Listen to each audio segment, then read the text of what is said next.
I majored in Chinese in Minnesota and started a master's degree in Chinese literature. I use Chinese every day. I think a lot of people, when they're listening to Chinese, they're not really hearing the Chinese that's being spoken by the other person. They are hearing kind of an echo of the Chinese that they learned with a bad accent. If you get the tone wrong, people just don't know what you're talking about. So that's my suggestion. Really, really work on the tone. I think the tones are what really, really need the work for non-tone language speakers.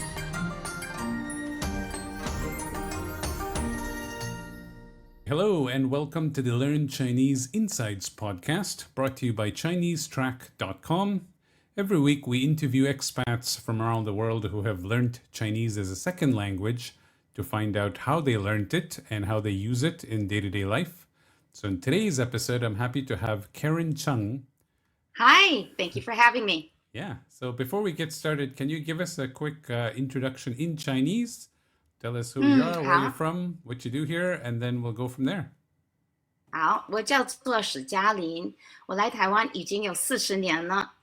其实之前我也来过了，我在台湾念过书，那个时候是民国65年，那个时候那个蒋经国还没有上任呢，总统是严家淦。这一次来台湾以后，在新闻局做了一段时间，然后到台大教了30年的书，刚退休不久。All right. So you said you've been in Taiwan for 40 years, huh?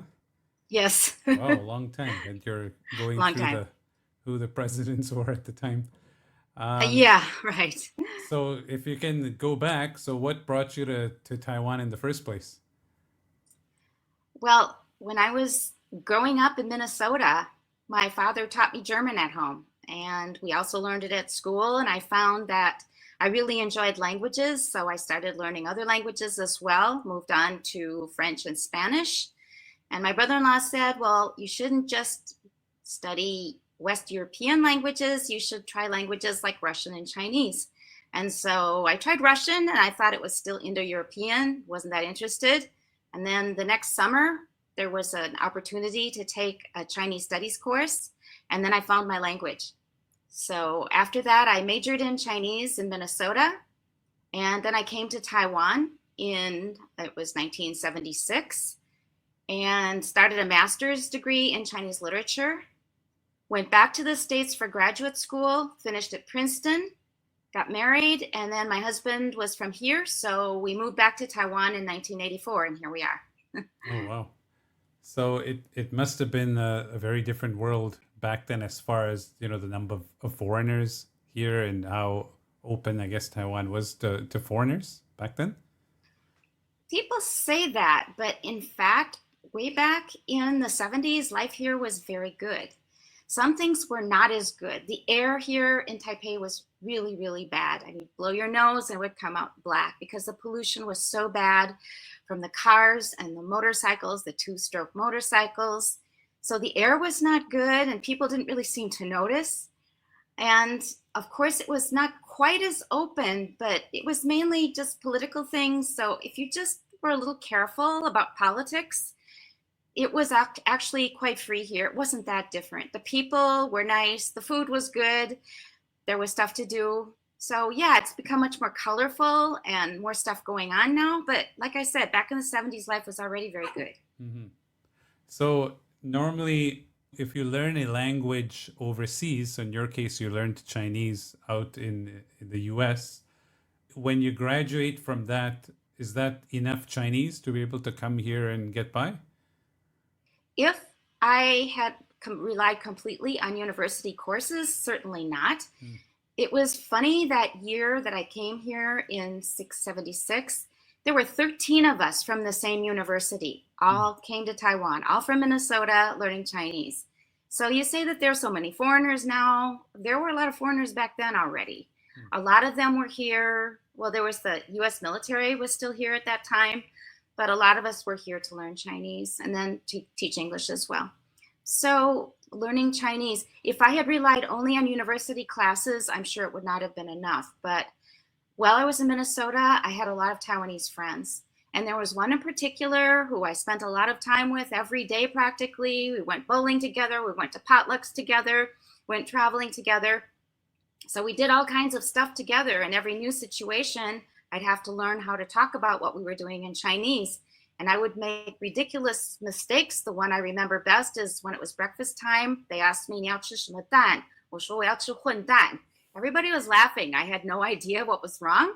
I just wanted scrambled eggs. So I made a lot of mistakes like that.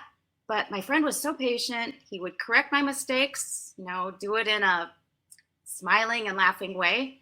And that's really how I learned. I learned a lot from my classes, but I wouldn't have picked up the speaking without that. Mm-hmm. Over the time that you've been here, has being able to speak Chinese, has that been a big part of your work that you do here? Oh, absolutely. So first, when I was a student back in the 70s, you needed Chinese because I majored in Chinese literature and linguistics. So your Chinese had to be at a pretty high level already in order to handle the coursework. So yes, then. So when we returned in 84, yes, my work was doing English editing, but also a lot of translation. So yes, I used Chinese every day. In fact, after a while, because everybody in our office was Taiwanese and we were speaking Chinese all the time, I realized that my English was actually getting a little bit halting. So I had to start paying more attention to keeping up my English at the time. So yeah, and I've been doing that till now. I realized you can't neglect your native language. Mm-hmm. So I would imagine, like these days, you see a lot of foreigners who come to Taiwan and they live here for, 10, 20 years without really learning Chinese, and they're able to live a comfortable life here. Would that That's have right. is that possible like in the 70s and 80s?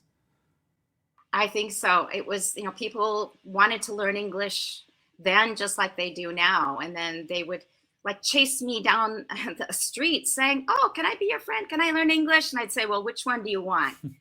Being my friend is one thing. If you want to learn English, I charge, So yeah, I think even back then people did okay. And because English was so in demand and people wanted to practice. Now, it sounds like when you were in university, as you said, whatever Chinese you were learning, you were kind of taking the initiative to be with your friend and use it in day-to-day life. Right. What is that something other students would do too, or was that unique to you? And was there a big gap in your level of Chinese versus other students? I had some classmates who did the same thing. They had lots of Taiwanese friends as well, and they also picked up the speaking much better. Mm-hmm. All right. Yeah, and the other ones who didn't. But it was interesting because we had one classmate who performed a Chinese play with us one year, and her Beijing accent was absolutely spot on. It was perfect.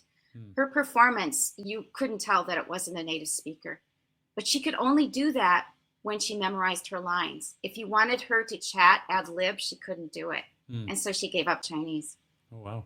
All right. Yeah, it's too bad because her pronunciation was perfect. So I believe you've had some experience with helping foreigners to learn Chinese. So what are some of Yes. what are some of the suggestions or paths that you recommend foreigners take?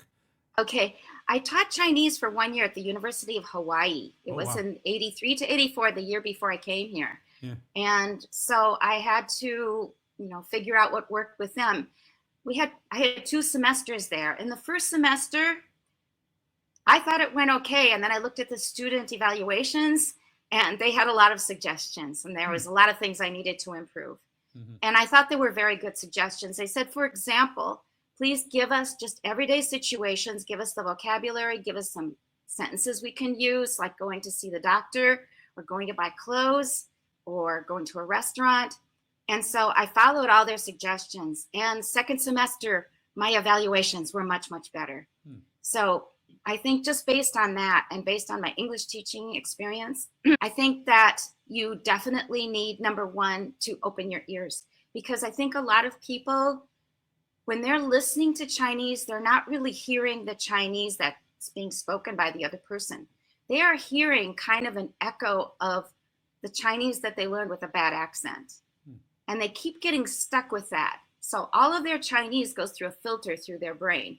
When it comes out of their mouth, it's sometimes very toneless Chinese or Chinese with the wrong tones, or you get excited and you use English intonation instead of tones like Mark Zuckerberg did. when he gave his speech, in Tsinghua University. So yeah, if you apply English intonation to Chinese, it will be 我会说中国话，我很高兴. It'll sound like that. As soon as you get excited, your voice is all over the place and it's getting the tones wrong. So I think what you have to do is you slow down, you learn how to listen carefully. You absolutely have to nail the tones. And one common way is you learn tone pairs. So first tone, second tone, first tone, third tone, first tone. You learn all of the possible pairs of tone combinations. And you practice those until you do it without thinking and you get it correct. And every time you see a new expression, usually it'll be in two words. In Chinese, they're often in pairs. Then you just plug in that tone pattern that you learned when you were practicing, and you can get the tones right. I think that's the first thing. A lot of foreigners, when they learn Chinese, they think, well, if you don't use the tones, or if you get the tones wrong, people still understand you. They may understand you, but they are really, really uncomfortable, and they will have to guess, and sometimes they'll guess wrong. My example from the TED Talk, if you've seen that, is 我想吃饼. Well, what in the world does that mean? So is it hot or cold? Right. So if you say 我想吃饼, there's no word in Chinese that's pronounced bing. There's no word at all. It has to either be bing or bing, which are one's hot and one's cold. So that's a situation where if you get the tone wrong, people just don't know what you're talking about. Even if they can guess in other situations, it's exhausting. Just like when you listen to a person with a really heavy foreign accent speaking English, we often don't want to talk with them that long. It's just too tiring. So people need to believe that it matters. They need to work on the tones until they just slip out correctly. So that's my suggestion. Really, really work on the tones. And how about as far as characters go? Is that something you recommend people learn right from the beginning, or would you separate that, or what?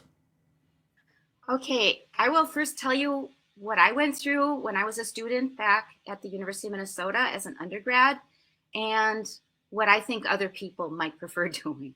For me personally, I had found my language. I was already in love with Chinese. Everything I did, I learned how to cook Chinese food, and I read Chinese novels. It's just everything I did. I love Chinese music. Everything I did, somehow I could find a way to relate it to Chinese.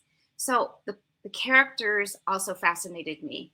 And before I went to the University of Minnesota, I actually went to Germany for a year. While I was in Germany, I was practicing characters every day. So by the time I came back to the US to continue my Chinese studies, I already knew a lot of characters.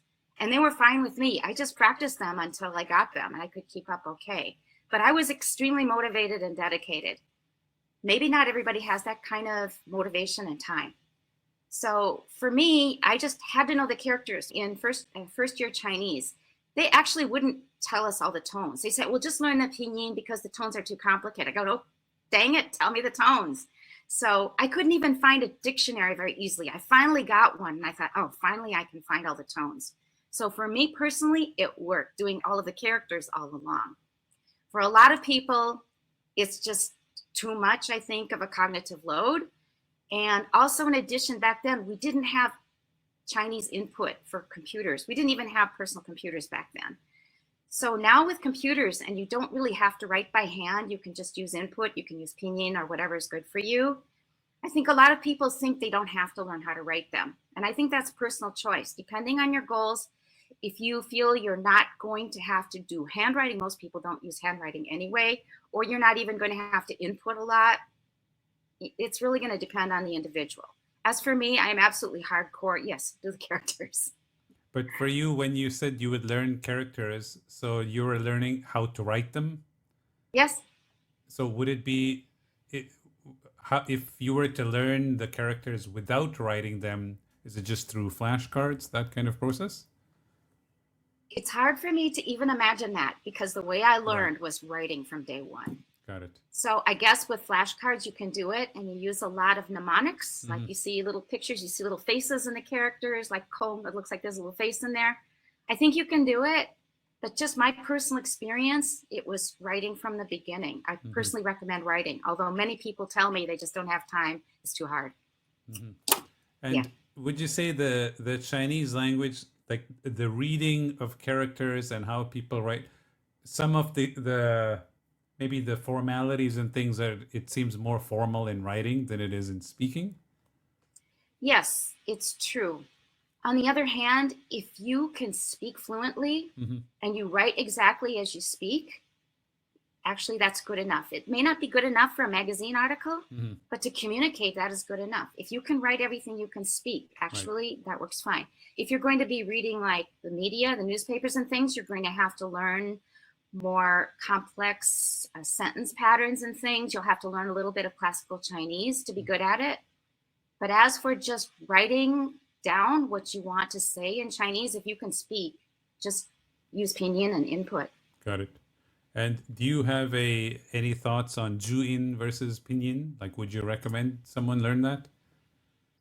Taiwan is really the only place in the entire world that uses zhuyin. Okay. Now, I believe that you should learn zhuyin just because you'll see it in the environment. And I brought up 3 kids. Uh-huh. So I needed to know what they knew. Now I needed zhuyin because I needed to help them with their schoolwork and for other reasons. Mm. Zhuyin is absolutely useful. But as for learning Chinese, I highly recommend pinyin. And Okay. pinyin input on a computer is almost as fast as English. Mm. When I show it to Taiwanese, they can't believe it's that fast. For example, 万事如意. I Mm. just type 4 keys and there it is. Mm. With zhuyin, you're still poking around with tones and everything. Uh-huh. So zhuyin, you should learn it, but as for input, I recommend pinyin. I see. So have you found as a teacher teaching Chinese, because you're coming from an English background, you know what the students struggle with more than when a native Chinese speaker is trying to teach a Western student? I think so. Yes. Yeah. So, for example, word order in Chinese is often an issue because people will say things like, 我去看我的朋友今天下午. Mm. They don't realize time and place has to go at the beginning. So, yeah, I think knowledge of that definitely helps. But that actually is nothing like the problem of the tones. Mm. I think the tones are what really, really need the work for non-tone language speakers. Mm-hmm. Mm-hmm. So how about there's people who come here and then they learn Chinese for a while and they get it up to maybe a functional level and then it kind of stays there. So Right. what would you Right. recommend for someone who wants to take it to the next level, like to go get towards fluency? What would you recommend they do?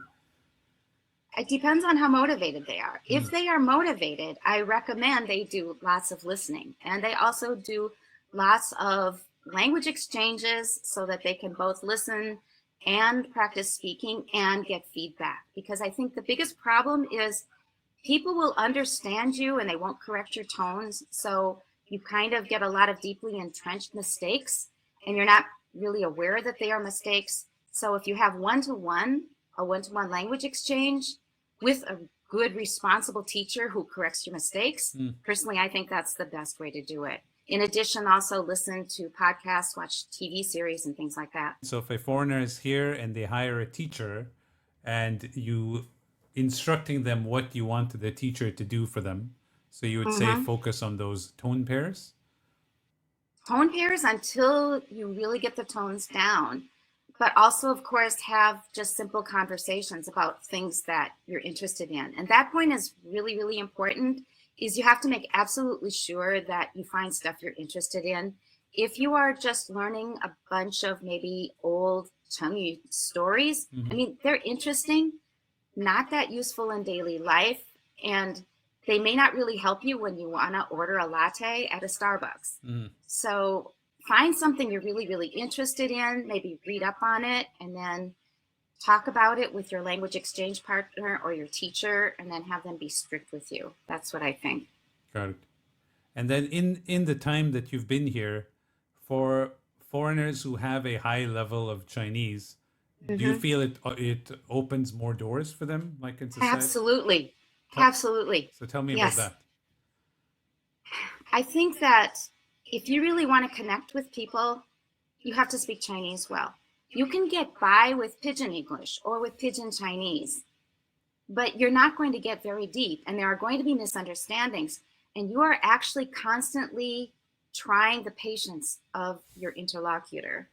they will listen to you and try to understand, but it just takes so much more effort to understand you, and you can't go as deep when you are not that precise with your language. You're missing a lot of the vocabulary.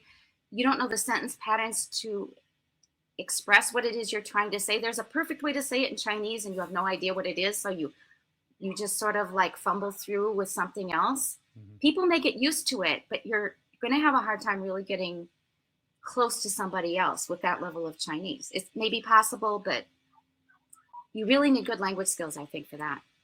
Yeah. I think the example you gave earlier was good, where imagine, you're speaking with someone who doesn't speak English very well, and then Right. how far can you get, in conversation or communication that way, right? Even if you can understand them, it takes so much effort. You don't want to just sit there talking to them because you have other stuff to do with your day, like you have to go to work or something. Right, right, right. Yeah, and you're already tired. And then as far as raising kids here, so are your kids, would you say, equally fluent in English and Chinese? Yes, I would say I raised three kids. One is my nephew from China. Mm, He was brought over from the PRC. mm. But my own two children are pretty much balanced bilinguals, and their children now are becoming balanced bilinguals. So Yeah, for foreigners who have kids here, would you recommend they just go through the local education system? personally, yes. Yeah. And because of that, I had to really, excuse me, work on their English at home. Mm, And that was another story about how to keep their English up because I tried, it was cassette tapes back then, audio books and posters of words and the alphabet and everything, and nothing really worked. yeah. And my son was like 3 or 4 years by then, and he spoke English because we had just come from the States not long ago, but he couldn't read. And then one day when I was shopping on Chongqing South Road, I happened to find a book called Teach Your Child to Read in 100 Easy Lessons. Mm, And it worked. mm, So my son learned how to learn English. And in addition, as he got older, computers started becoming popular. He loved computer games. mm. And he would play with people around the world, and his English kept improving that way. He also watched cartoons and things in English. But being able to go online and play computer games really, really helped his English. Hmm. And so he got a full Chinese education at school and then English at home and on his own. I guess these days with things like Netflix and YouTube and stuff, the inverse Right. could also be possible if someone's in the US or somewhere and they want their kids to learn Chinese. If you can fill their media with interesting content in their target language, they could acquire it that way. That helps a lot, but relying only on media for practice is not enough. You Mhm. really need to have interaction. So as long as they're interacting with fluent speakers, Mhm. it will probably work. Just watching TV, you're probably going to end up with a lot of gaps. Mhm. So for people who are learning Chinese but they're not living in, a Chinese country, you'd recommend find Chinese partners or language exchange or those type of things to kind of practice what you're learning in school. That's right. Actually, when we were living in the States, we were constantly in a Chinese bubble wherever we went. We had Oh. our whole social group, Mm, a whole social group of Chinese speakers. We were in Minnesota, we were on the East Coast of the US, New York State, we were in Hawaii. Everywhere we went, we had our own little circle of Chinese friends. So we and the kids got plenty of chances to speak Chinese. It's not hard to do in the States. Chinese are everywhere. mm. But I guess in Taiwan, when you see foreigners speaking Chinese, okay, it's normal because they're living here. But I Yeah. guess out in the States or so, to see foreigners speaking Chinese is still a little unique these days. I suppose so. We moved to Hawaii. I said I taught there in 83, 84. Yeah. I went there with my son first before his dad came. Uh-huh. And I was talking with my son in Chinese on the street. Uh-huh. And these Hawaiians would come by and just stare at us. Right. And they go, what language you speaking? Yeah, but we were used to it. So Right. actually, I taught my son Chinese in the States. Okay. People found that unusual, yes. Right. But it worked fine.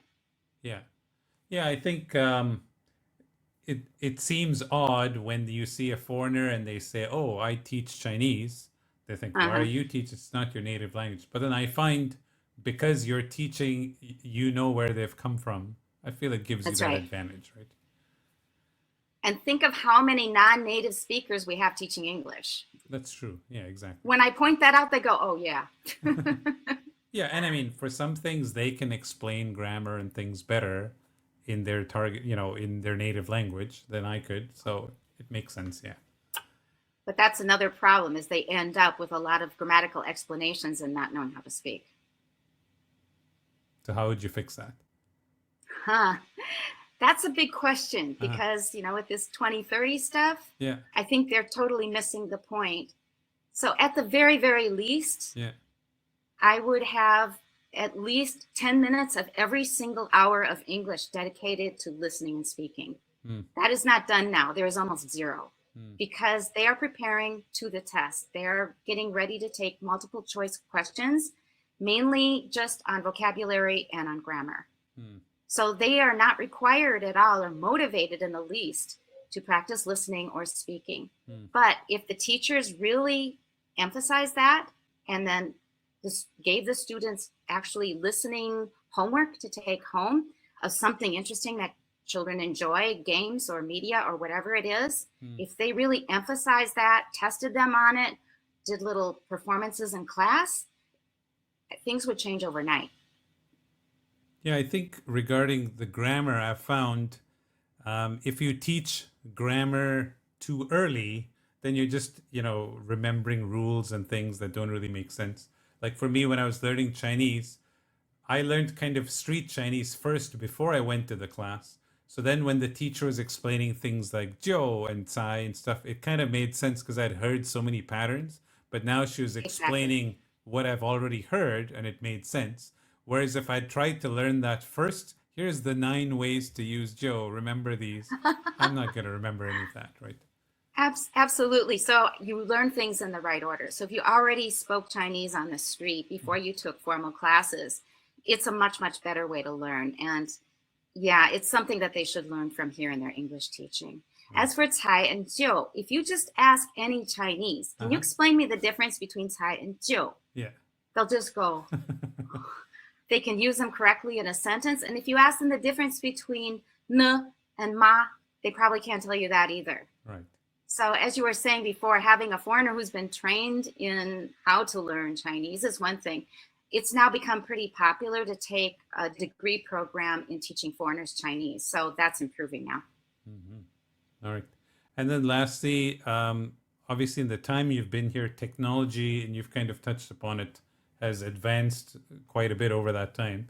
Have you found any aspects? So you mentioned, for example, now people don't write much, everything is typing. Right. Are there any other tools and resources that you use in your daily life that you think, oh, this would have been much easier for me early on?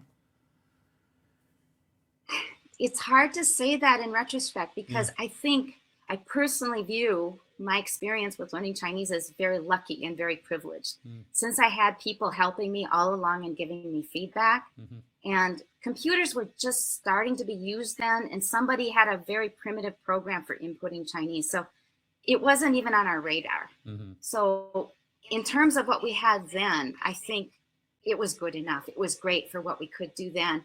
And when the technology came along, I could adapt immediately. It was not like it was something totally different that I had to learn from scratch, because I could already use Chinese fine the way it was with writing by hand and things. And as soon as, if you know pinyin, you can input. So yeah, I personally don't have any regrets. No. Got it. All right. Well, thank you so much for sharing your knowledge and your time with us today. Thank you so much. Really nice talking with you. Okay, thanks, Karen. Bye-bye.